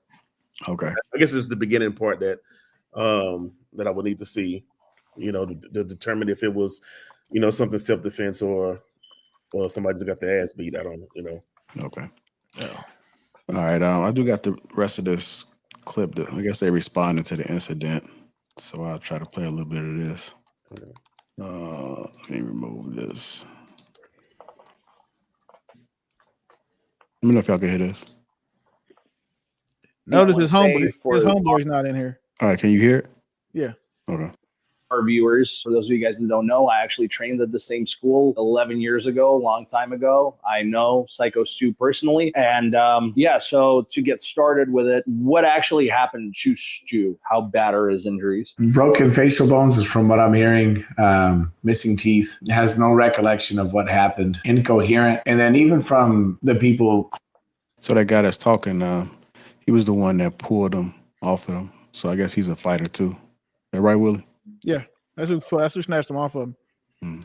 Closest to it now that I'm disassociating with, they won't even put up the full story. Stu's pretty fucked up. I'll put it this way. What happened yesterday is he choked on his own blood. On his own teeth, I heard. Yeah, teeth and blood. And he lost all of his teeth, right? A lot of them, yeah. Broken facial bones. He was out on the slam, and then the guy had made contact multiple times. I remember seeing that kind of being in shock, and then I just went. Side of that running in, there was other people that could have got involved that I made eye contact with, but they just stayed by the stage. Let me put it this way. I'm sorry to Stu that the people that said that they were your friends let this happen. So how did you end up being involved? Because from what I understand, you weren't part of that match, that segment. How did you end up out there in the middle of the ring during this match? I just got done with my match. I was blown up, took the heat, did the shit. Then I get a whisper by somebody, hey, something is not right. I might need you to go out there and check a scenario. This guy's going to do a spot. When does the spot happen? Oh, we'll let you know. We'll let you know. Well, you want to let me know, but like, you're not telling me when the cue is, when is the spot supposed to happen. You're just going to let me know just in case. All right. So I'm stuck waiting for this cue. I walk out to somebody with the radio. I said, hey, talk to the back. When do you guys want me to go? What's happening? I was informed about the beer can incident. Actually, shortly before that, they told me that they, made up, shook hands. So they was already suspicious about something was gonna go on, but they still let him go out there. The nigga was live streaming, bro. Like that's like you planning a murder and like shit. Hey, you gonna live stream the whole thing and then the drive over. Hugged it out multiple times, so it was gonna be fine. But they just want to make sure. I talked to the person out front with the radio. I walk back to the ring. I see the slam. I see the first punch, second punch, and by then I'm at people in front of me, and I just start moving. I kind of wish I would have just sprung on like the slam. So that's where I'm at. I mean, honestly, there's nothing worse than you watch somebody you care about. He's a veteran. He's me. And these are people who are supposed to love him. And I'm the only one on the outskirts to be told to watch this, apparently. And then I'm in there and I'm battling. I'm doing whatever, trying to like work this. And I'm telling the guy to calm down. And now he's trying to fight me. It's all fucked, like there's. So them telling you to watch this and get involved, if this was supposed to be an angle, it kind of doesn't make any sense because you have nothing to do with their storyline or whatever. It seems like they kind of wanted you there just because you're the only one who can shoot, which in wrestling means for real fight, right? It felt like it, like how you'd use a dog. Like, hey, we'll send our bitch to go do this. But the fact that they told you to watch out and, be ready, and the fact that this had nothing to do with any of the storylines kind of shows that this was premeditated, right? I think the premeditation part comes on the side of AJ Mana. You brought somebody that was volatile that you knew had issues. So real quick, that's the friend of Raja who brought him to the event. That's the small calf, small ass chicken legs bitch with the cowboy hat. So this fight, whatever you want to call it, Raja Jackson. Attempted murder. Right. This attempted murder, he landed like 20-something punches on him. 23 punches on him. You pull him off, and then he tried to go at you. So that was he trying to continue beating him even further? I think the culmination between his dad picking on him and all his daddy issues came out and all the shit that AJ gassed up into his head. Because let me put it this way. I don't like Raja. I think Raja's a shit person for what he did. But I think AJ's a bigger shit person for gassing him up to be in that fucking ring, to leading him to ruin his own fucking life, to hurt somebody that AJ also has a fucking problem with. You can't fucking tell me that's not. I don't believe in coincidence. He was basically trying to put the blood on someone else's hands. Exactly, because he's not going to do it himself. The few little backyard fights he fucking got in where he got beat the fuck up, and then you got somebody that's a real fighter, trained by somebody that's one of the greatest of all time, and then you had him do your dirty work. He ruined two people's lives. So what happened when you got involved with Raja? Why did he want to keep going? Well, I know his chat was like... All right, I'll go ahead and stop it there. I'll get the gist of it. Seemed like Buddy don't like Raja homie. Yeah, but I mean, nobody either. Small calf, skinny leg, chicken leg, bitch. Like, wait, what? I tell you this, he did make some good points though. That dude did make some good points. Did his buddy supposedly set him up? Yeah, he set him up. Like he said, he knew who he was. He knew he was a hothead. And so yeah, he might have had a thing against that psycho dude. And so he gonna, like you're gonna say, I'm gonna send this dog in here, this Rockwell in here, and do my dirty work. I can't really do it without being kicked out of the program, but I could get somebody from the outside of the program and do it. Yeah, that's bad. Look, I wouldn't be surprised if this wrestling program doesn't lose a few wrestlers behind this bullshit, because they part of the problem too. They allow this to go on. They allow this to happen. They bear some type of responsibility. Do you know that the orbital bone is one of the hardest bones in your body, and it's very difficult to break? And if you've punched someone and broke one, you know that how hard you have to hit that person. I actually broke my, and then to hit someone enough to knock out the majority of their teeth, 28 or 32 teeth, whatever.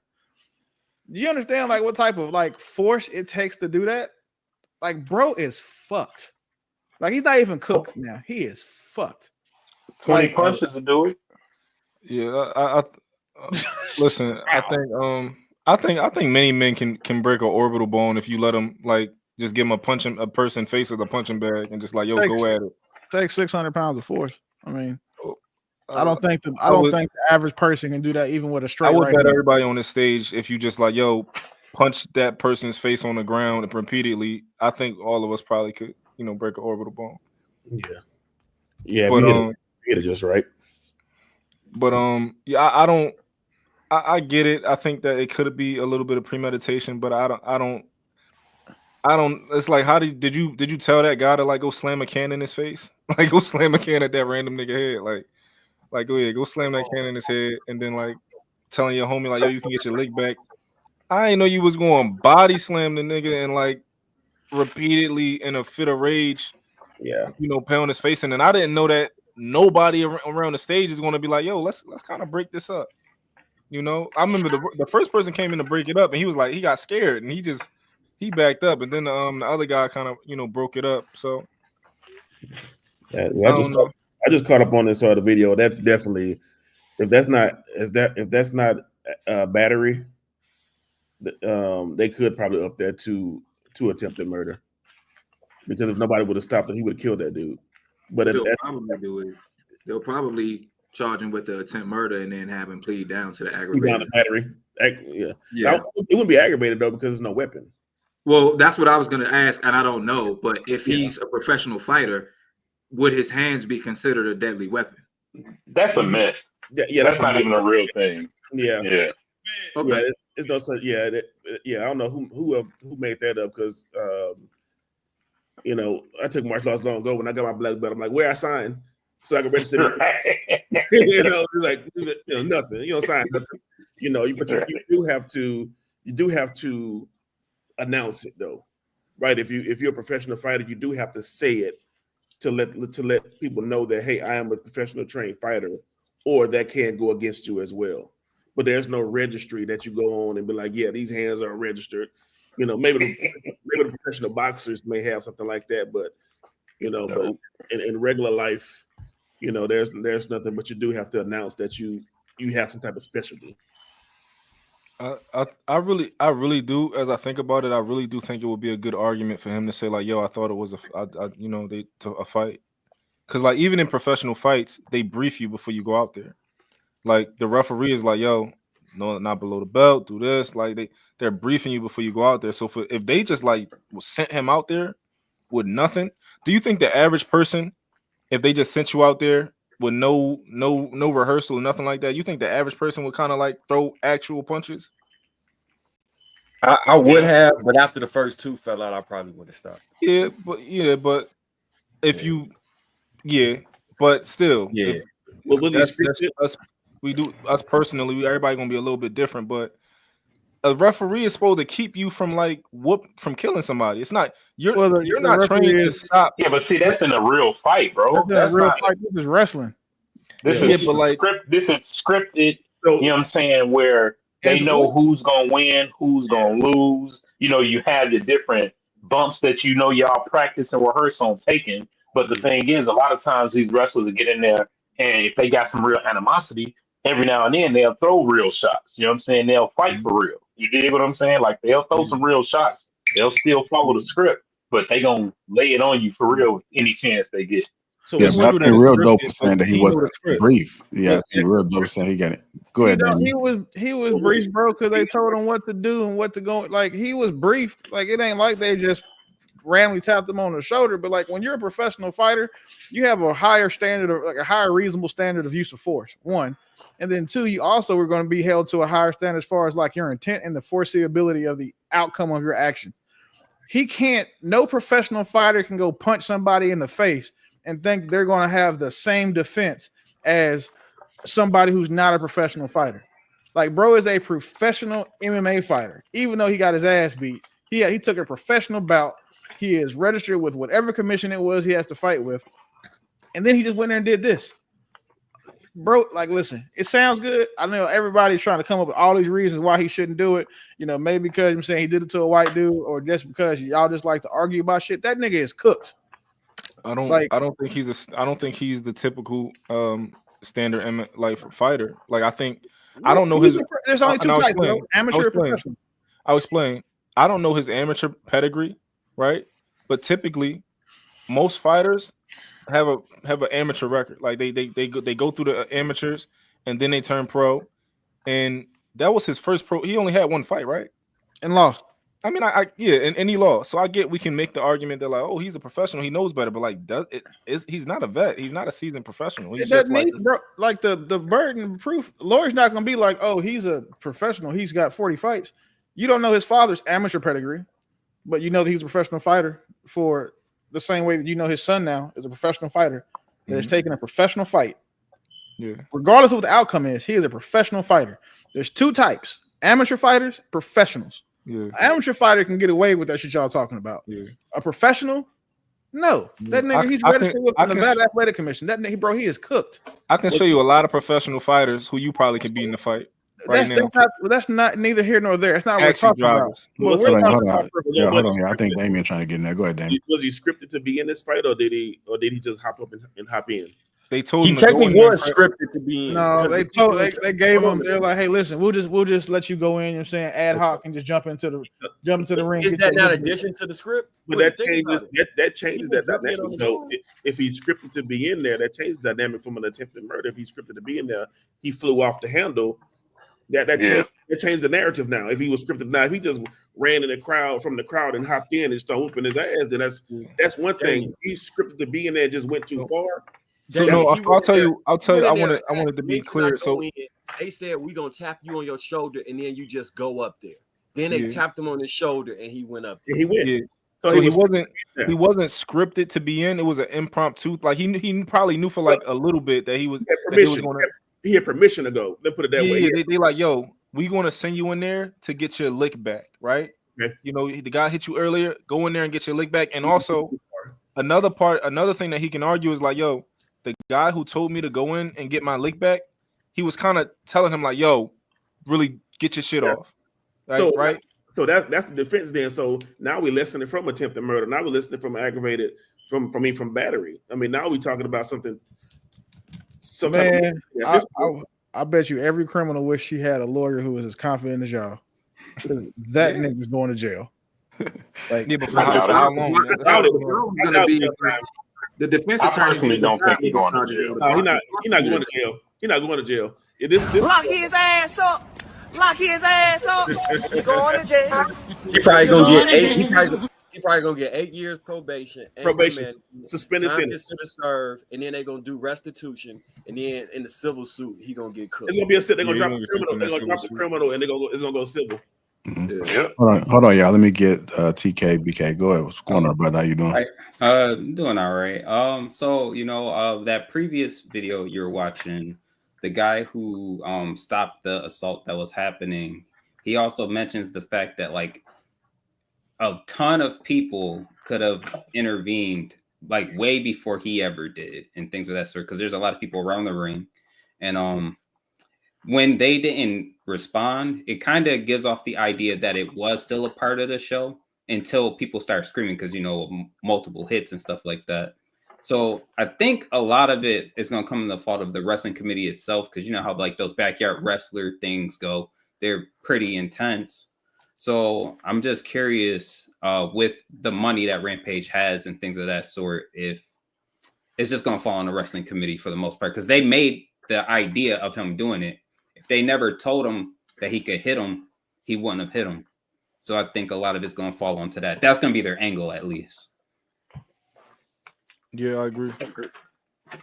And they didn't tell him like how hard, like because I think it would have hurt him more if they would have briefed him and they said, "Yo, just do this, just do that, and this is all you got to do." I think that would have been different. Of like, "Yo, they told me what to do, and I went off." Yeah, and he would, even if they told him to do it, like Willie said earlier, we're sparring, we don't go full throttle.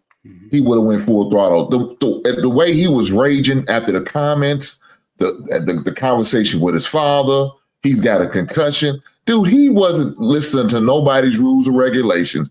All that would have went in one ear after the other. He was going to do what he wanted to do.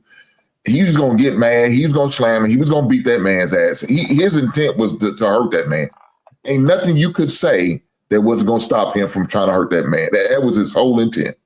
And so, like I said earlier, the commission is going to definitely bear some responsibility, because they was okay with it. They allowed it to happen. They shouldn't have to depend on the other wrestlers to stop it. It's not their responsibility. It is not their responsibility. The person should have stopped it, and maybe the commissioner, who maybe his friend, the guy who we know is supposed to be in. Those are probably the two people who should have been in there intervening. But guess what? Nobody did. They try to call their local pit bull, who's a dude that was a real fighter and all that. Got it? It was a tag team match. Why did his tag team partner try to jump in? No, he didn't want to, because he, like you say, he feel like he was obligated. So the Wrestling Federation definitely holds some type of responsibility for sure. Why do we keep talking about Rampage's money like Rampage is caked up? That's another thing. You only need enough money to get a really good lawyer. That's all you need. That's why. And that stream where dude was talking That's not about what happens in a civil suit. You have to have money to pay that too. I found it real interesting that he was discussing the backyard fight Stu had with or whoever the guy with the hat is. He discussed 2 different incidents and made it seem like he really set that whole thing up. If that's exactly how it played out, do you think he'll be charged as well? I don't think nobody's gonna be charged. I think it's gonna be a No, civil suit. I don't. Yeah, they ain't gonna do all A that. civil suit. At the end of the day, I'm gonna ask you a question. And you can't really get no money out of Roger. He broke. You suing a broke nigga is the dumbest shit you could ever do. People still do it though. They can put liens on stuff. Question: Are professional fighters, MMA fighters, are they trained to stop? No. What are you talking about? That's why they have referees. What are you talking about? They're not. That's why they have referees. Are they trained to know when to stop punching somebody? Yes. After the tap. No. After the tap. If they see somebody tapping, the referee calls it. Hold on, wait a second. Okay, listen. You still got rules and regulations that you need to learn as well. You can't know punch to when stop somebody's on the someone is ground. asleep. You know what I'm saying? Like That's not true. I seen the not refs true. dive in. We're and not, try and bro. That's what they do because they stop it, and then that's when that's the ref. You fight until the ref stops the fight. That's right. Exactly. You just said it. But listen, and you can watch as again, right? As a nigga who's watched almost every UFC fight in the past 15 years, half of them motherfuckers, when someone gets knocked out, they stop because they know he's asleep. But that's the etiquette of the person. That's not Bruh, necessarily. that has nothing to do with what we're talking about. Regardless if it's the etiquette or not, they still know to stop, which was the question. Right, but there are various they don't fighters. have to. But just because you don't have to doesn't mean it's just because you're not supposed to. Hold on, y'all. One mic. Oh, like sorry. that should be common fucking sense. Like we can't sit there and act like, oh, professional fighters aren't trained to stop. They're trained to stop when you tap. They're trained to stop when, for example, when Chris Weidman when Chris Weidman broke his leg in the middle of a fight. They stopped the fight. Then he didn't still jump on him and still try to fight him. They know not to hit downed opponents now. Like when you got a hand and a knee on the ground, that's you a rule. 2 hands. So they definitely know when to not keep going. They train to the rules. Okay, and then what's the deterrent if the person doesn't stop? The referee. Then the ref usually tackles him. Or you know what I'm saying? I'm gonna dispute that. I don't think that they're trained to stop. I think that just them being a human who, if they notice that somebody is asleep, everybody's gonna stop. If they notice and they're coherent when somebody's asleep. But there's a lot of times where when you're in the middle of a fight, you don't know. And the referee, the vast majority of the times, the referee is jumping in, throwing his body in there to get you off of somebody because it's his job to notice, like, yo, this person's out. That's boxing. Yo, you're talking about something different, though. We know we're talking about wrestling compared to. But you're talking about a coherent fighter, man. This dude wasn't in his right frame of mind. He wasn't going to stop. He wasn't. So we can't act like, oh, there's rules. Yes, we all know that. For people who's sane, people who knows what's going on, people who's not raging out like my man was. He was in a different zone. Somebody had to get in there and do it. He was in a different zone. And they seen that early. After the slam and a couple punches, somebody should have jumped in then. They didn't. They had to call their Rockwell in. We got to keep in mind that that ref, the ref that was in the ring, that he more than positive he's not a fighter. So he knows that this guy that's an actual fighter, that's Rampage son, the last thing that he wants to do is jump on top of a nigga that's crashing out. You know what I'm saying? Because all he thinking is, I'm gonna be next. Mm-hmm. Compared to in the UFC, those are real fighters. For MMA, they're fighters. They will they will put you out. You know what I'm saying? If you're gonna fight back. So this is 2 completely different scenarios. That's why the plan. That's why the plan was bad, though. Right? It's almost like we're intentionally being obtuse about this conversation now. It seems like we're just trying to make up shit to keep the show going. Like that's this is not how you want to get that from. That's not. It's not that when I'm making this case, it's not to say that I agree with it. Of course, I think he was out of pocket. I don't think that none of that mattered. However, if I was going to argue this case, I do think that this is a reasonable argument in court. Because there's 2 things you got to consider. One, he has no experience with the fake wrestling stuff, right? Like zero. So he doesn't know how to act. He doesn't know how to do any of the things that they do. So that's the first reason they shouldn't have him up there. Then he was mad at someone, and they knew he was a trained fighter. So all three of those factors are reason why they shouldn't have had him up there, and why they can't go an angle that it's their fault and not his, because they didn't give him parameters as to how much he could hit him or anything. They just told him you could beat the guy up. I pay money. I wish that you were his That's lawyer. bullshit Then on we that. would know that he's going to prison. If we was just to be slap boxing, or you know what I'm saying, we know that if we're sparring, right? If we just lightly going, you know how hard you can hit somebody for real. Like That's bro was not going necessarily full true. balls to the walls, you know what I'm saying? Like legit trying to do damage. Like he was in a real life fight. No, man, come on, man.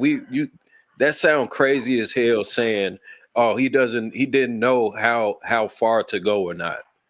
That sounds ridiculous. I'm just letting you know the angle that they can go with for certain. And that's one of the things. That's why when Rampage made his apology letter, he said he shouldn't have been in the event in the first place, because he really shouldn't have been in that event. What is Rampage apologizing for? Rampage didn't do shit. Bro, that sound crazy. I know it sounds crazy, but that's the truth. We're not he apologizing to maintain his relationship with Kick. Yeah, so that his apology ain't got shit to do with nothing. If I was Raja, I would sue the wrestling thing too. I would sue them. Boy, that's the most caring shit ever. It is. I'm just saying it is. I would sue them because you sent me in there. I didn't sign nothing. You didn't teach me nothing. I didn't know anything. You sent me in there. And I he thought went it was in a there fight. voluntarily. Man, at this point though, we grasping at straws. Though, And you gotta remember what a receipt is too. When they told him that he has a receipt, they tell him he can hit him for real. Prove that they said that the receipt was a slam. Prove that. Prove that they didn't. You sent me in there with you telling me to prove a negative? That doesn't make any sense. Neither does making the assertion and trying to tell somebody to prove the opposite. That like again, like if you just gonna be obtuse, like sitting up here defending this nigga is weird to me. It's not about like defending him. Or it's like almost like you just want to sit up and argue for no reason.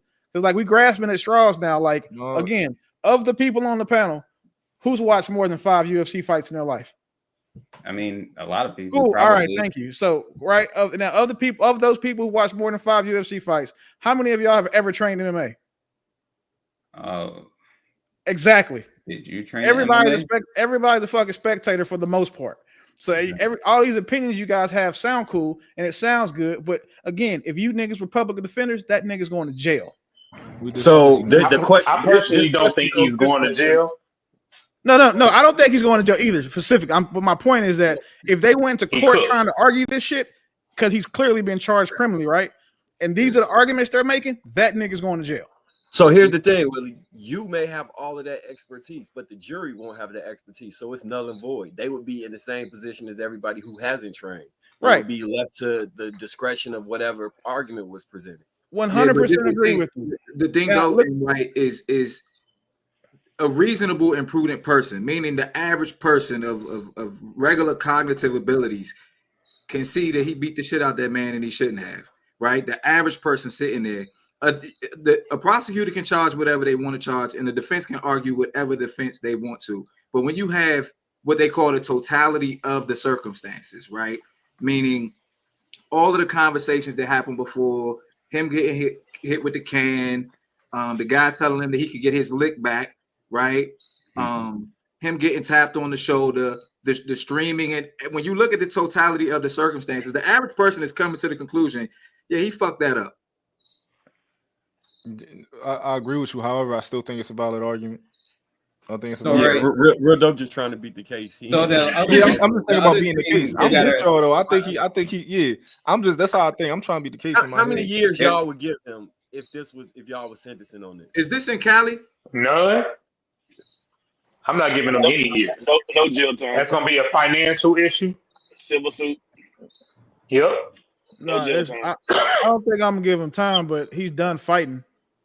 That should be a lifetime ban from combat sports. He's expelled, but and they're gonna hit him with a civil suit. Well, This the is another civil, thing those are too. two separate things, though. You can go to jail. You can get found guilty of a crime and then still be sued civilly for it. This is I'm keeping another it real. thing They're too. not gonna ban them. They're not gonna ban them from fighting. I've seen fighters do way worse shit. You know what I'm saying? And still be out here. I've seen a fighter do the exact same thing, and they banned him forever. The same But guy he, who went and who was beating his girlfriend's ass. Yeah, Charles, it was in Los Angeles, California.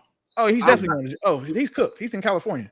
Well, the reason I asked that because I got aggravated assault up on the screen, and so in Cali, it could be a felony or a misdemeanor. So if he's charged with a misdemeanor for aggravated, it's up to 1 year. If it's a felony, he faces up to 4 years, neither of which are really that high. So I don't think he and would that's go the to jail. max. He's not doing no time. Yeah, that's the Nah. max. I don't think he's doing time, right? No, So no, he's not doing no time. that's how. And this is an additional. Somebody in the piece, chat too. brought a good point. They say Mike Tyson bit Evander Holyfield ear off, and he ain't do no time. 3 times. Are y'all wait for not listen?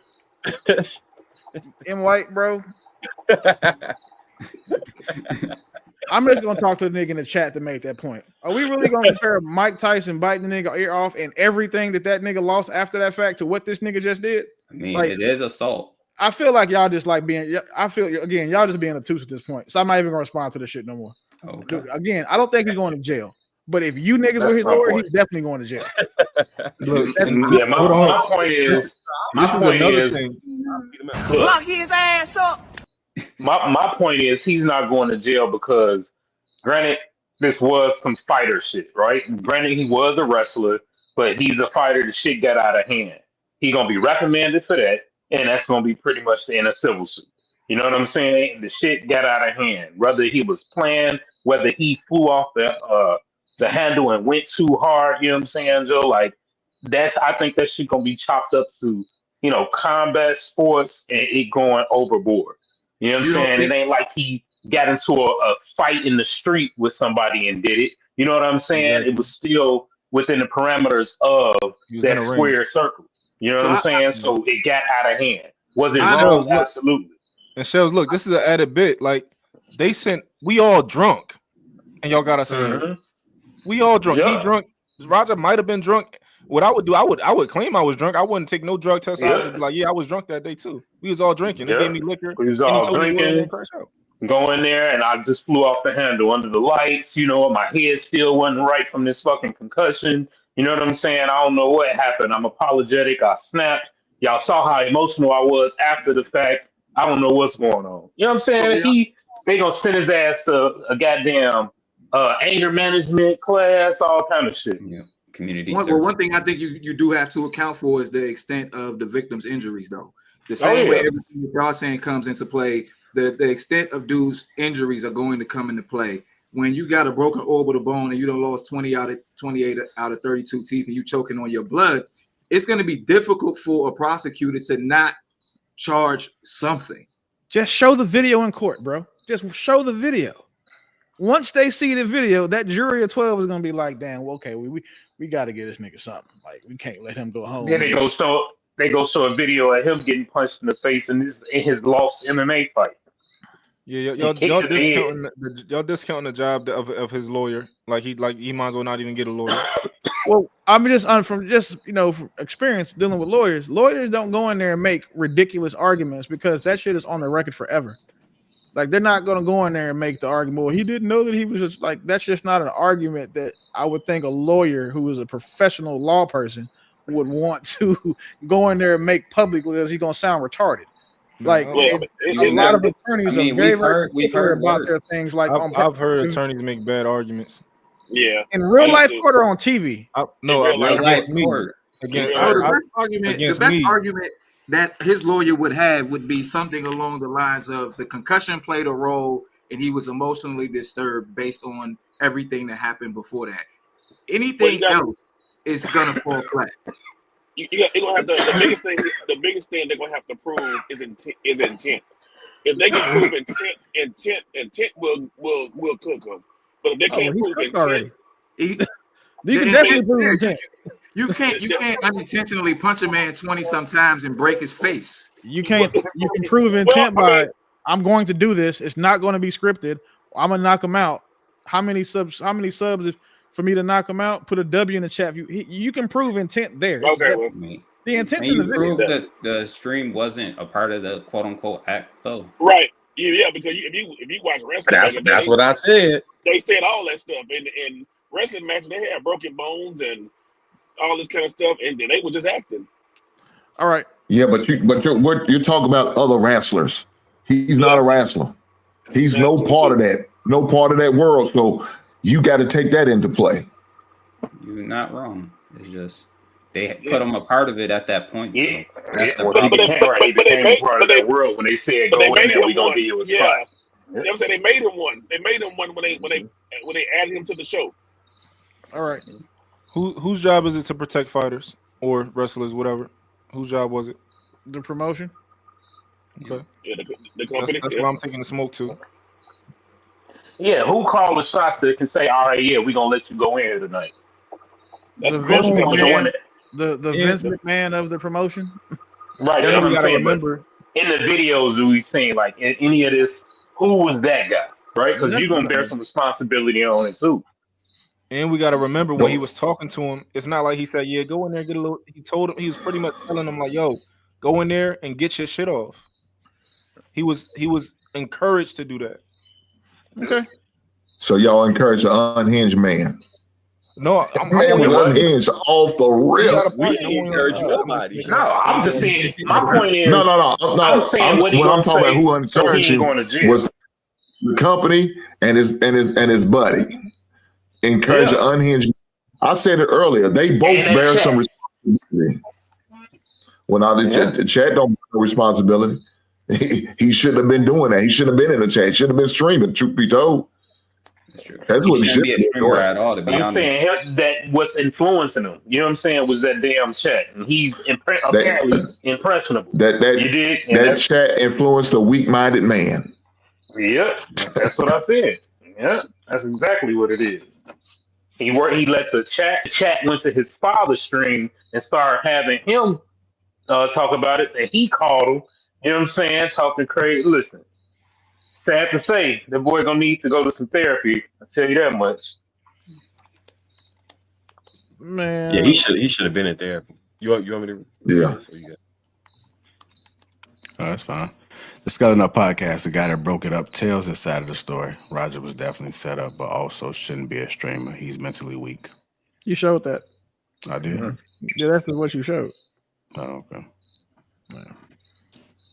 Hey man, listen, y'all got it. I don't think he's going to jail because I don't think it's gonna go there. But I just on a record, if one of you three niggas was his lawyer, he's getting locked the fuck up.